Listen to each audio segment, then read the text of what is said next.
Jones and his Burn the Koran campaign. I think he would say, this has got to stop.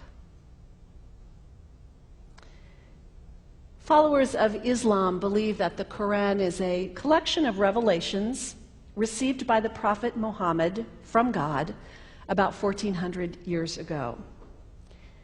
They believe that Muhammad was the last of a series of prophets and teachers and messengers that included Adam, Moses, Jesus, Abraham, all names revered by us as well. The word Islam means peaceful surrender to the will of God.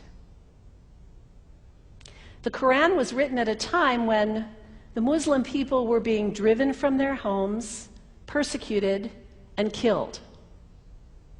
The Old Testament was written at a time when Jewish people were being driven from their homes, persecuted, and killed. And religious scholars will tell you that most Holy Scriptures have stories of war and violence in them. Throughout history, most faiths have used these texts to justify violence. And if there's anyone in this room at this moment who's thinking that I've got it wrong, after church today, pull out your Bible and look up Psalm 137. And you'll see that our own text has passages that can make us uncomfortable. But also, like the Bible, the predominant message of the Quran is of peace and care and loving God, justice, care for the neighbor, care for the stranger. In the Bible, we have thou shalt not kill. In the Quran, we have whoever kills another, surely he is killing all of humanity. And whoever saves the life of another, surely he saves the lives of all humanity. These are words of peace, words of faith, words that could save the world if we would take them to heart. The second thing you can do the next time someone sends you one of those emails demonizing Islam, delete it. Don't forward it. Don't participate in the stereotyping. Don't give in to your fear. It's okay to be a little afraid. We all have those emotions. Just don't give in to it. Don't sign on for it. Don't focus on this tiny group of extremists who commit acts of violence. Focus on the hundreds of millions of Muslim people in the world who are people of faith, whose priorities and concerns and families are not so different from your own. And third, when you think of Muslim people, think of individuals. Think of the professor at Ohio State. Think of the engineer at Honda. Think of the teacher at the elementary school down the street. When you think of Muslim people, remember those who died on 9/11, not the hijackers. There was only a handful of them. Remember Mohammed Sunhami Hamandi.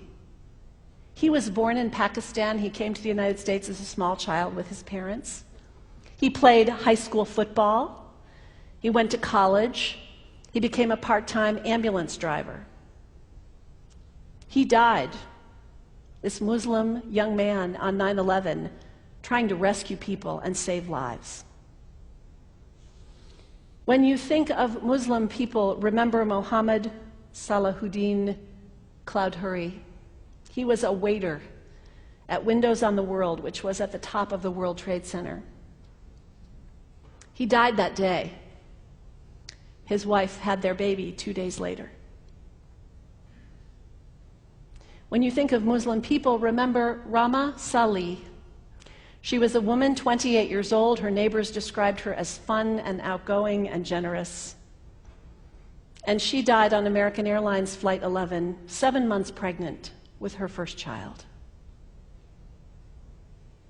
Remember the founder of the Islamic Circle of North America, who worked in the World Trade Center and also died on September 11th.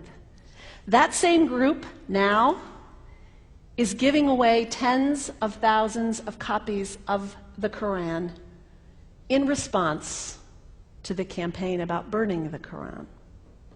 In the language of their own tradition, they are spreading words of faith and peace and hope.